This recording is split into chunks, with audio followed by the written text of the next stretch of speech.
banks like the World Bank help low-income nations invest in the development and tackle growing challenges. This is supported by the United States and many other countries as well. Next, we're launching a new era of technological cooperation between the United States and Kenya. That means new partnerships with industry, artificial intelligence, semiconductors, and cybersecurity. New initiatives to expand affordable internet all across East Africa. New education programs that bring Kenyan students to the United States to study in the STEM fields. I'm proud to announce that I'm working with Congress to make Kenya the first country in Africa to receive funding from the CHIPS and Science Act, which has served us well. This funding will link their supply chains to the United States and to our partners, and spur innovation that extends from Silicon Valley in California to Silicon Savannah in Kenya, which, by the way, is already a $1 billion tech hub. Already a $1 billion tech hub. Finally, we're ensuring democracy delivers for our people. That includes Kenya's diaspora community here in the United States. 2 years ago, the nation's first black vice president, President Kamala Harris, launched the nation's first presidential advisory council on African diaspora engagement. Today, we're building on her work to strengthen long-standing bonds between our people. I also want to thank you, Mr. President, for taking action to implement the long-awaited public benefits organization, which provides historic protections for civil society and NGOs all across Kenya. Like you, I believe the future is going to be won by countries that are unleashed the full potential of the population, including civil society, women, and young people. I look forward to working together to implement this act and jumpstart anti-corruption reforms and all democratic values to bind the nation together.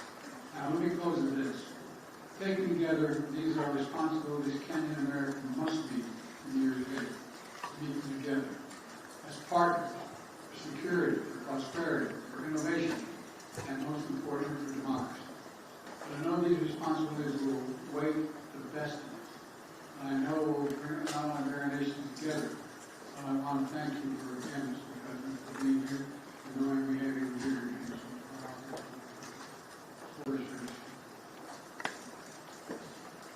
Thank you, Mr. President. I want to, in a very, very sincere way, thank you, Mr. President, for inviting me to make this visit to the United States. On behalf of the people and government of Kenya, I also take this opportunity to express my deep gratitude for the warm welcome we have received on arrival and the excellent hospitality of the American people. My visit provides us, Mr. President, with the opportunity to celebrate 60 years of bilateral relations rooted on shared values of freedom, democracy, rule of law, equality, and inclusivity. My visit takes place at a time when democracy is perceived to be retreating worldwide. The accelerating drift towards regimes indifferent to democratic values is a deep concern to us, and I believe it is time the U.S., working with Kenya, deploys its capabilities and rally like-minded democratic countries to set up the course of democracy. During our discussions, we agreed on the significant opportunity for the U.S. to radically recalibrate its strategy and strengthen its support for Africa, as discussed at the U.S.-Africa Leadership Summit, by enhancing its investment in the institutions of African integration and increasing support for peace and security. As we take this historic step of elevating our partnership to be more effective in addressing global challenges, it is important for us to appreciate that many countries in Africa, including Kenya, are struggling with an overwhelming convergence of multiple shocks, including extreme climate events, debt distress, and the disruptive upheavals in Europe and the Middle East, whose cumulative impact is to divert national resources for investment in people and economic growth into managing climate-induced crises and tackling sovereign debt. For this reason, I have underscored the imperative for our partnership to facilitate recovery from these multiple crises, and particularly for the United States of America to take a leading role in a comprehensive debt resolution framework by doubling contribution to the concessionary financing window of the World Bank, and also to work with the IMF on rechanneling SDRs to institutions like the African Development Bank to further leverage on private sector funding to support countries.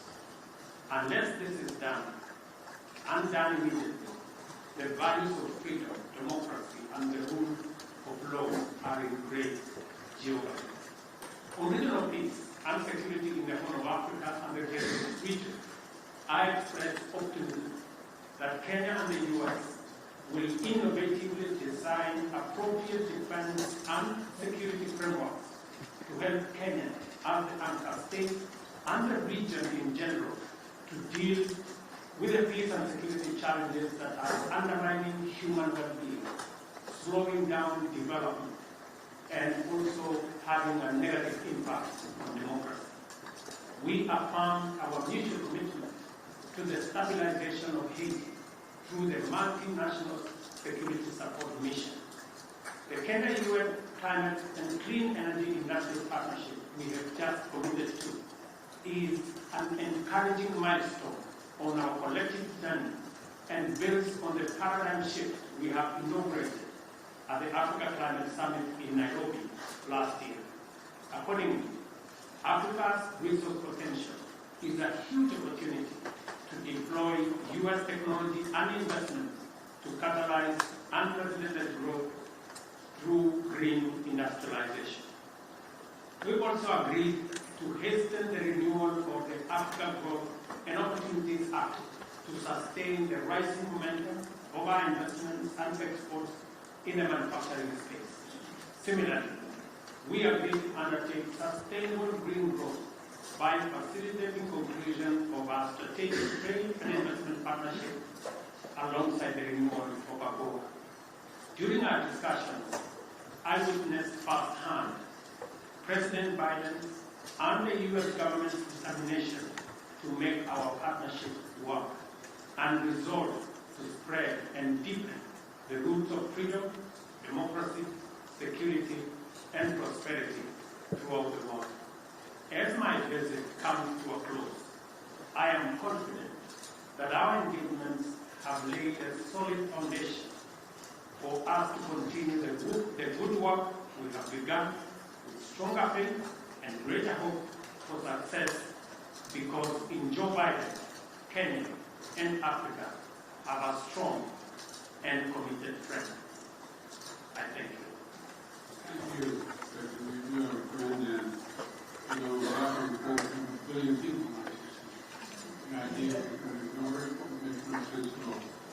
First question, Michael Wilner from Clashman.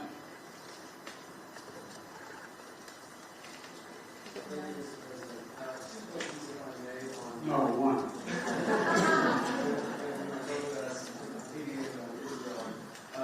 Your administration went on a worldwide search for security forces, Beninese forces, Bangladeshi, Canadian, Chilean, any but American forces to stand up this multinational security support mission for Haiti before Kenya stood up to lead. Can you explain why it is that you believe on the one hand that this issue is so critical, and on the other, why it is that we have categorically ruled out contributing U.S. forces to this effort? Is it your goal to keep back these things or to continue? And on Israel, does the United States... I'll answer your question. The question with regard to Haiti is, we concluded that for the United States to deploy forces in the hemisphere just raises all kinds of questions that can be easily misrepresented about what we're trying to do and be able to be used by those who disagree with us and against the interest of Haiti and the United States. So we set out to find a partner or partners who would lead that effort that we would participate in, not with American forces, but with supplies and making sure they had what they needed. And so, I'm very grateful for President Ruto's leadership here. multinational effort, but Kenya's willingness to really lead this matters. You're not the only country, but you're leading this effort. And there's going to be U.S. forces, none on the ground, but we're going to supply logistics, intelligence, and equipment. Matter of fact, some equipment has already arrived.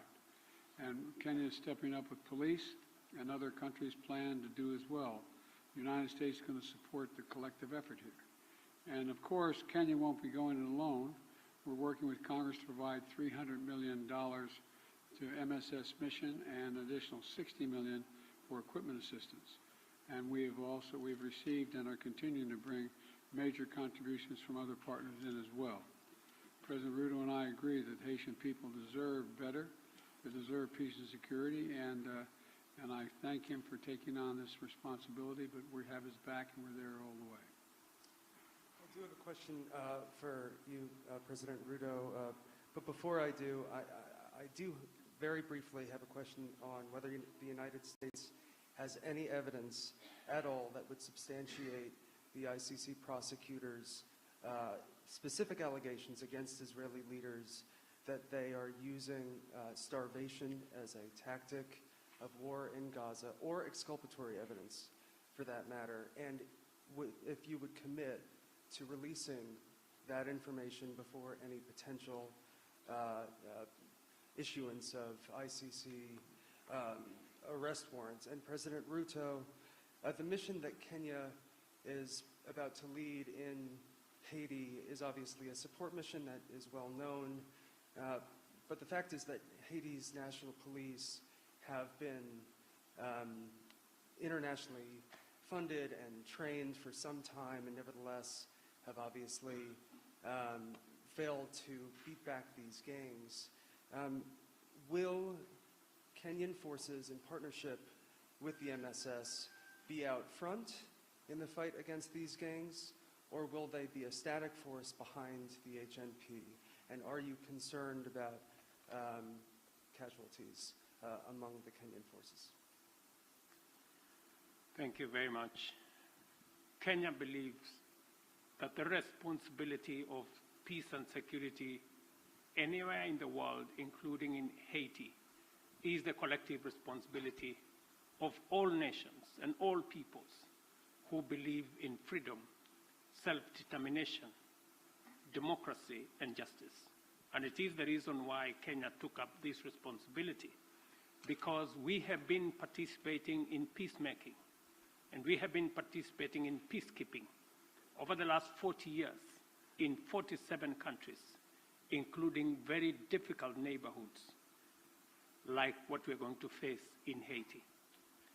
We are going to take up that responsibility alongside the Haiti police, and we have clear modus operandi, how we are going to relate with the situation on the ground that has been agreed under the United Nations framework. So we are looking forward to this deployment because we believe that the women and children in Haiti deserve peace like all other women and children and people around the world. Look, we made my position known on ICC. You guys never keep the deal, but that's okay. We've made our position clear on the ICC. We don't recognize the jurisdiction of ICC the way it's being exercised, and it's that simple. We don't think there's an equivalence between what Israel did and what Hamas did. Okay, next. Do I ask the next question as well? Let me ask Ayub Abdikadir from Kenya for the next question. Is Ayub? Oh, yeah, Ayub. Thank you, Mr. President. Thank you. One question, and this is on Haiti. President Biden, Kenya is rather doing the heavy lifting in a turbulent region, Somalia, South Sudan, the Democratic Republic of the Congo. Washington, as you have mentioned, has committed millions of dollars for the cause in Haiti. Isn't it ironic that while America is ending its forever wars in Afghanistan, the latest in 2021, under your leadership, when you withdrew troops from Kabul, and that you are committing Kenya to another foreign wars 12,000 kilometers away from Nairobi? I mean, why the discrepancy, why the dichotomy? while you are ending your forever wars, overseas wars, yet you are committing Kenya to Haiti. Can you explain that? Very easily. There's a reason why Afghanistan has been known as the graveyard of empires. The likelihood of anybody uniting Afghanistan is highly, highly, highly unlikely, number one. Number two, there are ways to control ISIS other than occupying Afghanistan. It was an unnecessary need. Now, with regard to Haiti, Haiti is in an area of the Caribbean that is very volatile. There's a lot going on in this hemisphere, and we're in a situation where we want to do all we can without us looking like America once again is stepping over and deciding this is what must be done. Haitians are looking for help, as well as the folks in the Caribbean are looking for help. And so we checked out with a number of other countries. The one who stepped up was Haiti. We committed to provide wherewithal, the intelligence and equipment and the like to Haiti. And so it's a logical thing. And you have a first-rate capability, and you keep your word. That's an important dynamic. I agree with President Biden that Kenya's participation in Haiti is not so much about what happened in the past. It's about what we believe in, the peace and security of humanity. And we don't find that the U.S. is committing Kenya because the U.S. cannot commit Kenya. I am the president of Kenya. It's me to make that decision. And it's the people of Kenya to commit their own troops using their own structures. We've gone through the processes in Kenya. Parliament has approved. We have a clear mandate. We have a clear framework. And it is us, the people of Kenya, who made this decision in the interest of serving peace and stability as a responsible global citizen and understanding that insecurity, instability anywhere is insecurity and instability everywhere. And by the way, you asked about, you implied that we weren't doing anything anywhere else. Well, we're kind of occupied around the world, but we're also engaged in Congo, in the neighborhood.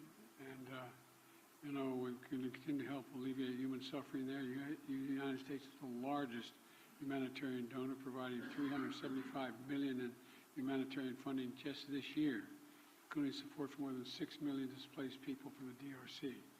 So we are engaged in more than one place. Follow up to my president, Dr. Ruto. You said that Kenya is committed, and in your Carter speech in Atlanta, you said it's based on humanitarianism, helping Haiti out.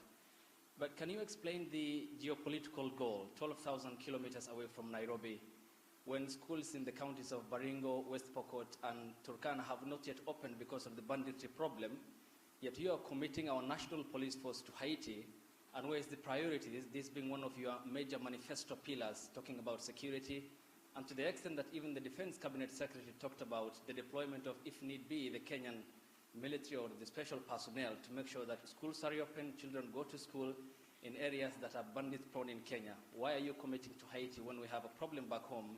Is it an irony that you are putting the fire in the faraway neighbor's home when on our own home is on fire? Thank you very much.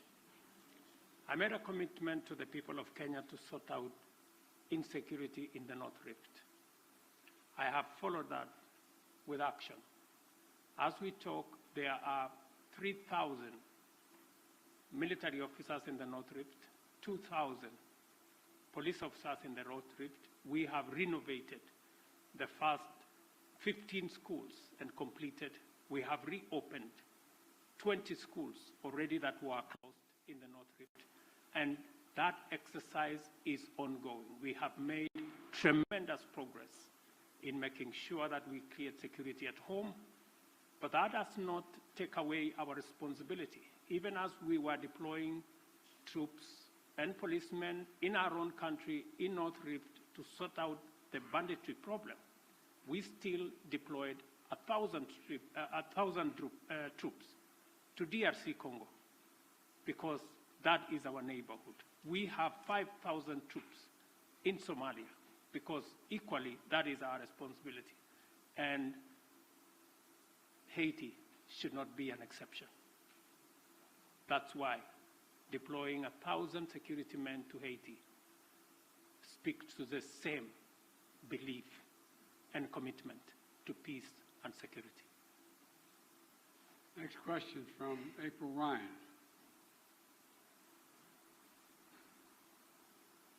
Mr. President, President Biden, President Ruto, thank you. First of all, when you talk about Haiti, President Ruto, you said Haiti is a collective responsibility for all nations. And for you, Mr. President, President Biden, President Ruto, do you believe that these nations can break the back of this militia that has gripped the nation there? And also, when it comes to Congo, thank you, Mr. President, for bringing up what the United States is doing for the Congo, especially as that flag was behind you at Morehouse. Mr. President, could you tell me what the African Union is doing, as well as Kenya is doing, when it comes to the humanitarian crisis in the Congo?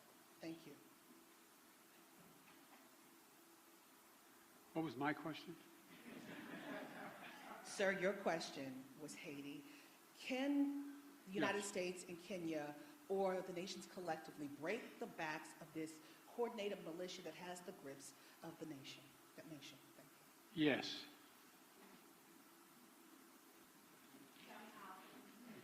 The very way we're doing it. We're not talking about a 1,000-person army that's made up of trained persons. This is a crisis. It's able to be dealt with. And we think we can deal with this way with a multinational approach, with Haiti leading the way, and us providing the intelligence as well as equipment.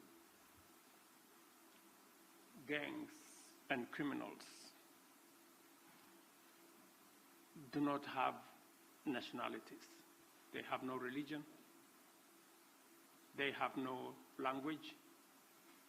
Their language is one. To deal with them firmly, decisively, within the parameters of the law.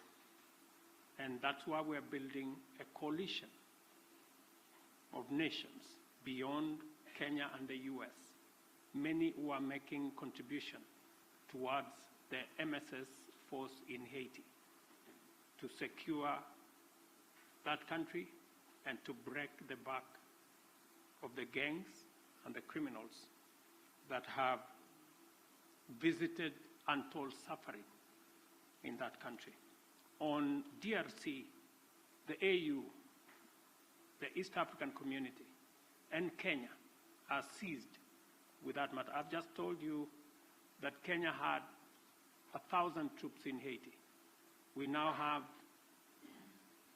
another 800, not in Haiti, but in DRC. We now have another 800 troops from SADC. We are going to be having a meeting of the East African Community. I did send my my foreign minister to Kinshasa. They had a conversation.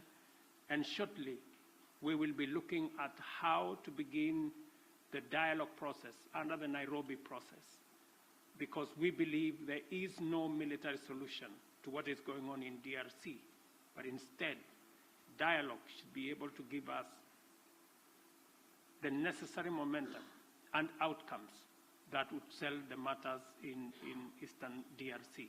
So both the AU, the East African Community, and Kenya as a country are seized of that matter. We know that the humanitarian crisis in Eastern DRC has displaced close to 7 million people. And I want to thank the United States of America for stepping in with humanitarian support for that region, because it is a collaboration of different countries in different ways to deal with that situation. The rest of us are committing troops. We are committing deploying our infrastructure to facilitate the resolution of the matters in DRC.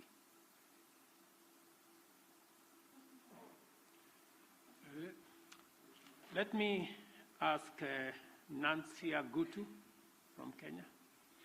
She's here. Okay, Nancy. Mr. President, Africa is asking America to lead the way and double its contribution to the World Bank's International Development Assistance to help developing countries access more financing, to alleviate debt distress, and to tackle climate change. What is your commitment on this?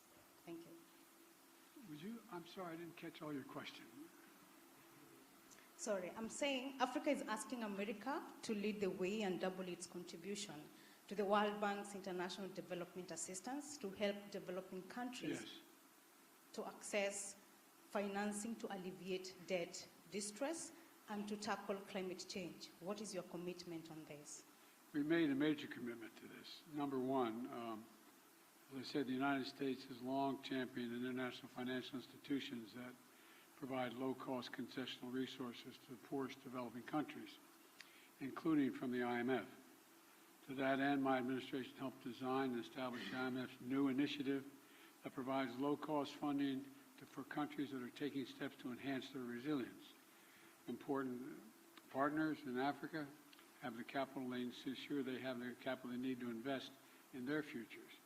We heard them and we stand with them. Now, that's why we've worked with Congress to enable the United States to make available in the coming weeks up to $21 billion in new lending resources to the IMF Trust Fund that provides concessional lending to the poorest countries. It's a little like, having to go when you're in debt, having to go and find someone to help you out. That's what this is about. We believe supporting friends in this partnership is we're happy to do our part. And look, we've also doubled our commitment to the IDA. And I'm proud the United States is the biggest donor to the IDA in this cycle. I'm proud to be working alongside Kenya to support robust financing and policy packages that are going to help the most vulnerable countries address their investment needs. There's debt and there's growth. And you got to deal with the debt before you deal with the growth. And so we're trying to use international lending organizations to be able to provide that capability so people can grow. That's what it's about. Whoa!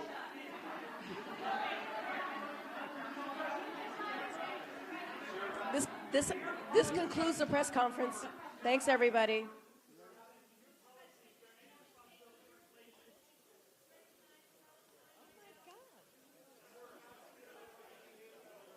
Thanks, you, everybody. This concludes the press conference.